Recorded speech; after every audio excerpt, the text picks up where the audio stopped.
महात्मा गांधी का भी तो एक विचार था, और जिस विचार पर हम लोगों ने अपने को ढालने का हमेशा प्रयास किया है कि जो अंतिम पंक्ति में खड़ा हुआ कोई निर्बल व्यक्ति है, उसके आंसू पोंछना हमारा कर्तव्य बनता है।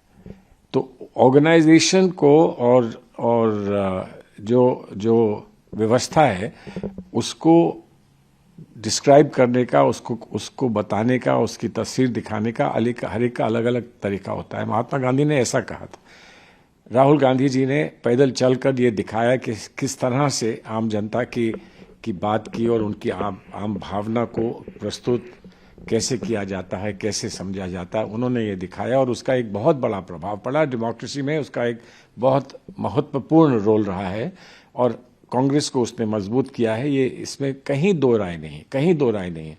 तो हर बात को अलग अलग टुकड़ों में बांट के और उसके बाद एक एक शब्द को उठाकर और उस पर प्रश्न करना मैं नहीं समझता हूं। आपको पूरी तस्वीर देखनी चाहिए, जो पूरा चित्र है वो देखना चाहिए और जो भावना है उसको समझना चाहिए। उसके बाद आप जो सवाल चाहे पूछें। तो सबसे पहले तो वो सवाल, अगर आप स्पष्टीकरण चाहते हैं तो सबसे पहले सवाल उससे पूछना चाहिए जिसने ये बात कही है, क्योंकि उसने बहुत सोच समझ के और बहुत समझने के बाद इस बात को कहा है, तो वही स्पष्टीकरण बेहतर देगा। वो कह चुके हैं कि उन्होंने मीडिया में कहा कि इस दुनिया को पता है कि मैं संघ बीजेपी और मोदी का सबसे बड़ा आलोचक हूं। बस फिर और क्या चाहिए। लेकिन क्या खुद आप ये मानते हैं कि मौजूदा दौर में संगठन के स्तर पर बीजेपी और आरएसएस मुकाबले कांग्रेस ज्यादा मजबूत है? देखिए, मजबूत का मतलब एक डाकू मजबूत होता है।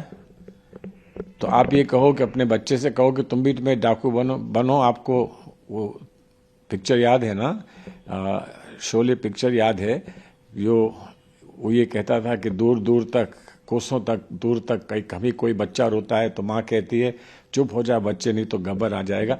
तो क्या आप ऐसा समाज बनाना चाहते हैं कि गब्बर से डर डर के आप बच्चों को रोने का भी की आज्ञा नहीं देंगे? ऐसा समाज बनाना चाहते हैं? तो कौन कितना मजबूत है, क्या परिस्थितियों में वो मजबूत है, वो अलग बात है।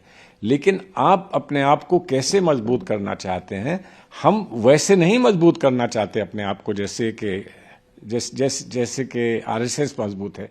हम तो आरएसएस का विरोध करते हैं, दिग्विजय सिंह आरएसएस का विरोध करते हैं, माननीय राहुल गांधी आरएसएस का विरोध करते हैं।